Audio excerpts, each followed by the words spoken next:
से बचाया। ऐसे राजभर महाराजा सुहेलदेव जी का इतिहास देश के इतिहासकारों ने नहीं लिखा। जब हम लोगों ने पढ़ा लिखा, पढ़ने के बाद मन में जिज्ञासा जगी कि जो समाज अपना इतिहास नहीं जानता, अपने बुजुर्गों की कदर नहीं करता, वो समाज कभी तरक्की नहीं कर सकता। तो हम लोगों ने भी माननीय कांसी राम जी के साथ बाबा साहब डॉक्टर अंबेडकर, सरदार पटेल, महात्मा ज्योतिबा फूले, सावित्रीबाई फूले, छत्रपति साहू जी महाराज जैसे तमाम महापुरुषों के या विचारों की बदौलत हम लोगों ने भी राजभर महाराजा सुहेलदेव जी को आदर्श मानकर देश में हम लोगों ने आंदोलन शुरू किया। आंदोलन का नतीजा है साथियों कि आज मैं आपको बता दूं, आज हम लोग 8 महीने से आजमगढ़ में हैं और 8 महीने में जो समाजवादी पार्टी के नेता गुंडई करते थे, उनकी गुंडई पर 40% विराम लगाने का काम ओम प्रकाश राजभर यहां रह करके अपनी फौज के साथ किया। और घबराओ नहीं, ये समाजवादी पार्टी की गुंडई से यहां ब्राह्मण भी परेशान, राजपूत भी परेशान, पटेल भी, यादव भी परेशान, जो गरीब कमजोर यादव वो भी परेशान, राजभर परेशान, प्रजापति, गोंड, नाई, लोहार, विश्वकर्मा, सारे जाति के लोग परेशान। इनकी दवाई कोई नहीं कर सकता। अगर कोई दवाई करेगा तो राजभर महाराजा सुहेलदेव जी का वंशज ओम प्रकाश राजभर की दवाई करने के लिए हम बोल रहे हैं।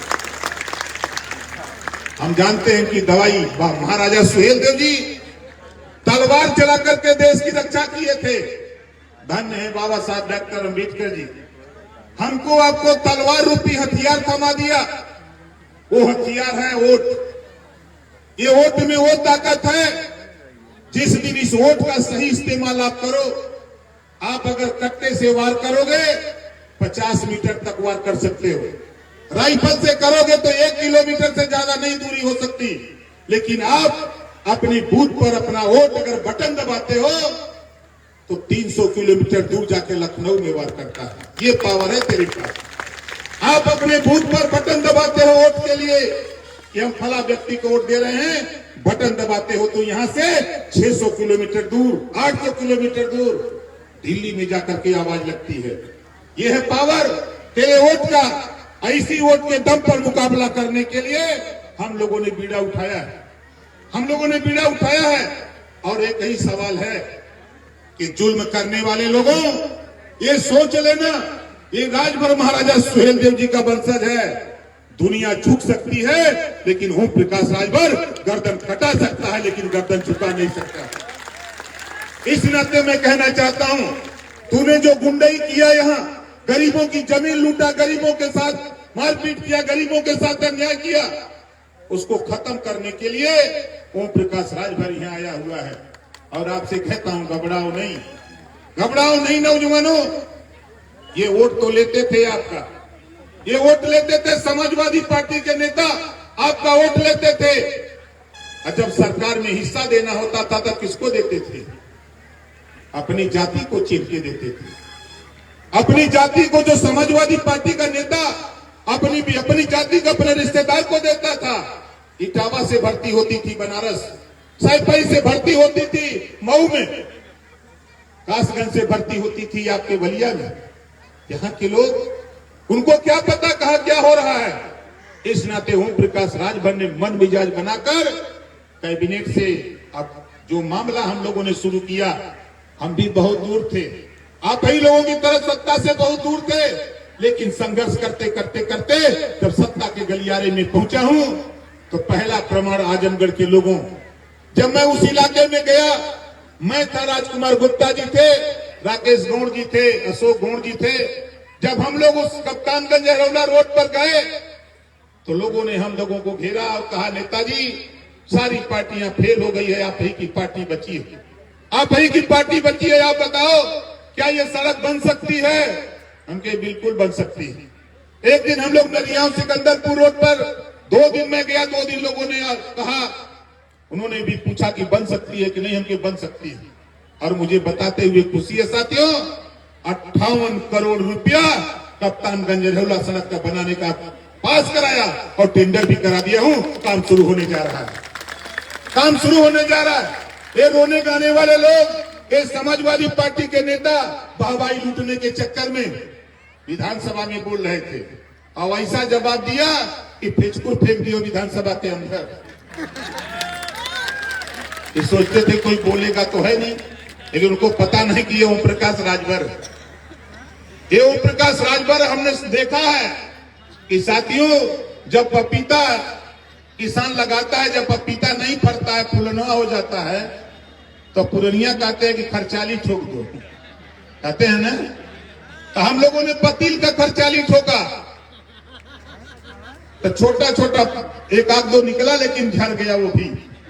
हमने फिर दादा से पूछा कि दादा ये तो फरा फिर झड़ गया, कहा मोटर खर्चाली बना के ठोको, या तो फरेगा या तो फाट जाएगा, एकदम का करी कि नहीं अपने खत्म हो जाएगा। और आज आने दो 2027, अगर 10 सीट जिताने की एक कुवत रखता है समाज, तो तुझे 10 सीट हराने की भी कुवत ये समाज रखता है, जिसको तुम गुलाम बना के रखते हो।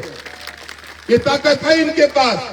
अभी तो कुछ नहीं है, अभी तो हमारे वकील चौरसिया जी कहे कि साहब जयंती यही होनी चाहिए, राजकुमार गुप्ता जी ने कहा जयंती यही होनी चाहिए, हमारे रामचंद्र जी, कुलदीप जी, हमारे रमाशंकर जी, फौजी जी, सभी लोगों ने कहा कि साहब यही हो जाए।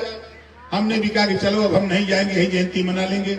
हमको जाना था बॉम्बे, बॉम्बे में कार्यक्रम आज ही लगा है शाम को 5 बजे। हमने कहा कि नहीं जाएंगे, लेकिन आजमगढ़ के लोगों, मुझे वो दर्द है। अखिलेश यादव जी ने कहा कि आजमगढ़ में तेरा क्या है, तो मैंने भी मन बनाया है, अरे अखिलेश जी, अगर तुझे 10 सीट जिताने की कुवत ये रखता है, तो तुझे 10 सीट हराने की भी कुवत ओम प्रकाश राजभर रखता है। हम ये बातें कुछ नहीं है, अभी तो ये झांकी है, अभी तो ये झांकी है। अभी यहाँ 18 तारीख को जब इसी प्रांगण में जब हमारे नौजवान तैयार किया राष्ट्रीय स्वयं सेना, 4 दिन लगातार टीवी पे चला कि बिना लाइसेंस का हथियार बंटने वाला है। पूरे प्रदेश में टीवी, अखबार, मैगजीन में, सोशल मीडिया पे खबर फैली, रोज चर्चा कि भाई ये कौन सा नेता है बिना मंत्री होते हुए बिना लाइसेंस का हथियार बांट रहा है। और जब यहाँ हथियार बंट गया तो अच्छे अच्छे पहलवानों का पसीना छूट गया। और नौजवानों, वो हथियार है, आप अगर कट्टा से मारोगे, रिवॉल्वर से मारोगे, अगर उसको मृत्यु हो जाएगी तो 302 लगेगा, और इस लाठी से भी मारोगे तो अभी 302 लगेगा, इससे भी 302 लगेगा। ये मत सोचना कि बड़ी दूरदृष्टि है। उस दिन से समाजवादी पार्टी में भारी लोगों में डर हो गया है कि यार ये नेता करने वाला क्या है। 22 फरवरी नौजवानों, 22 फरवरी को इसी आजमगढ़ के हिरौला जनता इंटर कॉलेज के मैदान में मैं जा रहा हूं। 26 तारीख को लखनऊ, गाजीपुर से निकलूंगा, जाऊंगा लखनऊ। सूबे के मुख्यमंत्री योगी आदित्यनाथ जी, डिप्टी सीएम ब्रजेश पाठक जी और डिप्टी सीएम केशव मौर्य जी को 22 तारीख को जनता इंटर कॉलेज के मैदान में उतारने का काम किया जाएगा। और वही, ये तो अभी थोड़े से लोग आए हैं। अच्छा, यहाँ जितने लोग आए हैं ये खाली अतरौलिया के हैं कि और कहीं से आए हैं? जो लोग अतरौलिया के जरा हाथ उठाओ, जो लोग अतरौलिया से आए हो। अतरौलिया के विभिन्न गांव से जो लोग चल के आए हो, और आप देख लेना 1 लाख लोगों को जुटाऊंगा। 1 लाख का टारगेट है। मुख्यमंत्री जी को कहा हूं कि आओ देखो खेल हमारा। और अखिलेश जी को बताऊंगा 22 तारीख को अमिताभ बच्चन का गाना सुनाऊंगा उस दिन। कहते हो कि यहाँ आपका क्या है? मैं 22 तारीख को दिखाऊंगा। 22 तारीख से शुरू होगा डू और डाई, करो या मरो का नारा 22 तारीख को लगेगा। और समाजवादी पार्टी जो कहते हैं लोग, उखाड़ करके जमीन से उनको पाताल में गाड़ने का काम ओम प्रकाश राजभर 22 तारीख से शुरू करने जा रहा है। ये सोचते हैं, ये गुलाम बना के रखते हैं, ये सोचते हैं कि कोई बोलेगा नहीं। अरे ये महाराजा सुहेलदेव जी का वंशज ओम प्रकाश राजभर है। ये मत सोचना ये मान्यवर कांशीराम जी का चेला है और वहां से सीख के आया हूं। और वो दाव जानता हूं जो दाव आप पढ़ करके आए हो विदेश से ना। अभी आपको पता नहीं, हम यहाँ गंगा में झोपड़ी में रोटी खा के आलू का तरकारी, अब यहाँ मंच जवाब बोल रहे हैं, वैसा नहीं बोल रहे हैं। आज हम लोगों के बीच में साथियों देखिए, आपको आश्चर्य होगा, यहाँ मंच पे जब आप सुनेंगे हमारे भाई मुश्ताक अहमद जी, जोरदार ताली बजा करके स्वागत करिए। भाई अशोक गौड़ जी, डॉक्टर घनश्याम विश्वकर्मा जी, ओम प्रकाश पाल जी, रमाकांत यादव जी, अजय राजभर, मोहन राजभर जिलाध्यक्ष और हरिबदन प्रजापति जी, रेखा भारती, रामचंद्र राजभर विधानसभा अध्यक्ष, अमरमणि कश्यप जी, विशाल श्रीवास्तव जी, वकील चौरसिया जी, राजेश लाल श्रीवास्तव जी, जिनके जमीन पर मीटिंग हो रही है, इनके मैदान पर, राजकुमार गुप्ता जी, दीपक सिंह जी, राधिका पटेल जी, राम प्रसाद जी, अनन्या वर्मा जी, अनीता राजभर, विजयी निषाद जी, लक्ष्मण निषाद जी, संदीप, आसाराम, रामानंद और राहुल, जो हमारे होल टाइमर 4 नेता हैं, संतोष निषाद जी, दिलीप गोड़ और मनोज गोड़, जो घोड़ा पर बैठा करके दोनों नेता को ले आए थे, राणा राजभर जी, कविता राजभर, रमाशंकर फौजी जी, कुलदीप रामायण उर्फ बाबा जी, जो अभी पूजा करा रहे थे, अभिमन्यु कमांडर जो तरौलिया के हैं, ये हमारे साथियों के नाम पे जोरदार ताली बजा करके आप स्वागत करिए। हमको एक साथी ने पत्र दिया है कि विकलांग साइकिल उपलब्ध कराने के संबंध में आप लोगों के गांव में कोई भी दिव्यांग व्यक्ति हो, चाहे लड़का हो लड़की हो, कोई भी हो, 30 तारीख को ट्राईसाइकिल, व्हीलचेयर, बैसाखी कान की मशीन, मदिया पार्क के पास सुल्तानीपुर जगह, सुल्तानपुर में 30 तारीख को वहां पहुंचाइए और सारी व्यवस्था हम करा रहे हैं। 30 तारीख को दिव्यांगों के लिए उपकरण बटेगा, जिनका पेंशन नहीं बना उनका पेंशन बनवाएंगे, जिनको आवास नहीं मिला है दिव्यांगों को, उनको आवास भी वही पास कराने का काम वही आपके सुल्तानपुर, आपके मदिया पार्क